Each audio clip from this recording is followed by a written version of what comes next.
আগামী 15ই আগস্ট আলাস্কায় মার্কিন ও রুশ প্রেসিডেন্টের মধ্যকার বহুল প্রতীক্ষিত বৈঠক অনুষ্ঠিত হতে যাচ্ছে। এরই মধ্যে দুই পক্ষ বৈঠকের বিষয়টি নিশ্চিত করেছে। দুই শীর্ষ নেতার বৈঠক ভূ রাজনীতির মোড় ঘুরিয়ে দিতে পারে বলে ধারণা করা হচ্ছে। ট্রাম্পের রাজনৈতিক ক্যারিয়ার ও কূটনৈতিক পরিকল্পনায় এই বৈঠকের গুরুত্ব অপরিসীম। নির্বাচনী প্রতিশ্রুতি অনুযায়ী তিনি যুদ্ধ বন্ধ করতে চেয়েছেন। শুরুতে রাশিয়ার প্রতি কিছুটা নমনীয় হলেও যুদ্ধ বন্ধের আলোচনায় অগ্রগতি না হওয়ায় কঠোর শুল্ক ও নিষেধাজ্ঞার মাধ্যমে চাপ সৃষ্টি করেছেন মস্কোর ওপর। এমন পরিস্থিতিতে বৈঠক হওয়ায় তাই এর কূটনৈতিক ও রাজনৈতিক গুরুত্ব বাড়িয়ে দিয়েছে।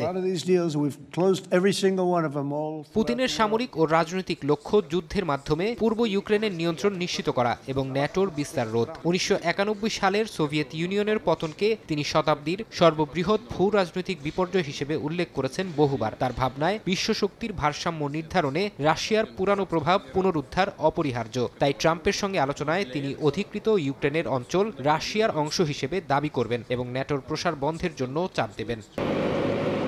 বৈঠকে ইউক্রেন ও ইউরোপীয় ইউনিয়ন অনুপস্থিত থাকায় যুদ্ধ বন্ধে বাধা আসবে বলে বিশ্লেষকরা মনে করছেন। প্রেসিডেন্ট ভলোদিমির জেলেনস্কি ইউক্রেনের ভূখণ্ড ছাড়ার প্রস্তাবে রাজি নন। অধিকৃত ভূখণ্ডের দখল নিয়ে মস্কো কিয়েভ পাল্টাপাল্টি শর্ত সমঝোতার পথ কঠিন করে তুলেছে।